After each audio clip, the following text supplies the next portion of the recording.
Hi everyone, welcome back to my channel. আজ আমি তোমাদের সাথে শেয়ার করব একদম সহজ পদ্ধতিতে তৈরি করা মুসুর ডালের রেসিপি। এই রেসিপি তৈরি করার জন্য প্রথমে আমি এখানে নিয়েছি 3 মুঠ মুসুর ডাল। তারপর ডালটা ভালো করে ধুয়ে নেব 3-4 বার। ডালটা কিন্তু অতি অবশ্যই পরিষ্কার করে ধুয়ে নেবে।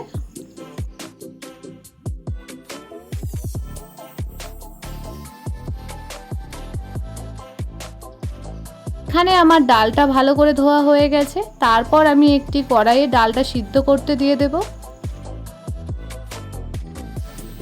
সিদ্ধ করার জন্য এখানে আমি দিয়েছি পরিমাণ মতো জল। তারপর একবার সবকিছু বেশ ভালো করে নেড়েচেড়ে নিলাম। তারপর ঢাকা দিয়ে সিদ্ধ করে নেব 7 মিনিট মতো।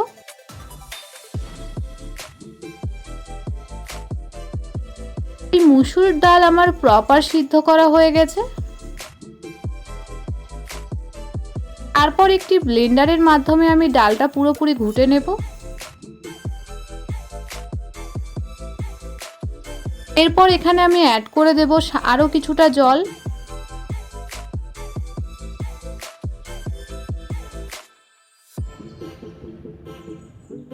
তারপর এর মধ্যে দেব আমি স্বাদ অনুযায়ী লবণ, পরিমাণ মতো হলুদ গুঁড়ো।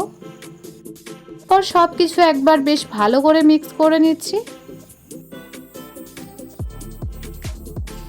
ডালটা ফুটিয়ে নেব 4 মিনিট মতো। এখানে আমার ডালটা প্রপার সিদ্ধ হয়ে গেছে। তারপর আমি একটি পাত্রে নামিয়ে নিচ্ছি। এরপর অন্যদিকে আমি কেটে নিয়েছি টমেটো কুচি, পেঁয়াজ কুচি, কাঁচা লঙ্কা কুচি ও রসুন কুচি। তারপর একটি কড়াইয়ে দেব আমি পরিমাণ মতো তেল। তেলটা গরম হয়ে আসলে আমি এর মধ্যে দেব কালো জিরে। কালো জিরেটা একটুখানি ভেজে নেব। তারপর দেব রসুন কুচি। রসুনটা একটু ফ্রাই হয়ে আসলে তারপর আমি এর মধ্যে দেব লঙ্কা ও পেঁয়াজ কুচি। তারপর সব কিছু একবার বেশ ভালো করে নেড়েচেড়ে নিচ্ছি।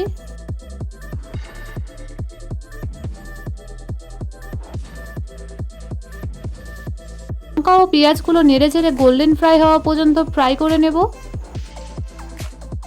তারপর এর মধ্যে অ্যাড করেছি টমেটো। তারপর আবারও একবার সবকিছু বেশ ভালো করে মিক্স করে নিচ্ছি। এরপর কষিয়ে নেব 4-5 মিনিট মতো। টমেটোটা এখানে আমার পুরোপুরি গলে এসেছে। তারপর আমি এর মধ্যে দিয়ে দেব সিদ্ধ করে রাখা ডালটা। তারপর একবার সবকিছু বেশ ভালো করে নেড়েচেড়ে নেব। তারপর ফুটিয়ে নেব 4 মিনিট মতো।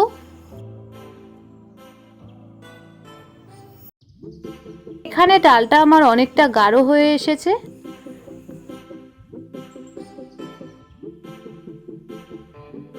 ডালটা এখানে আমার প্রপার তৈরি হয়ে গেছে। তারপর আমি একটি পাত্রে নামিয়ে নিলাম।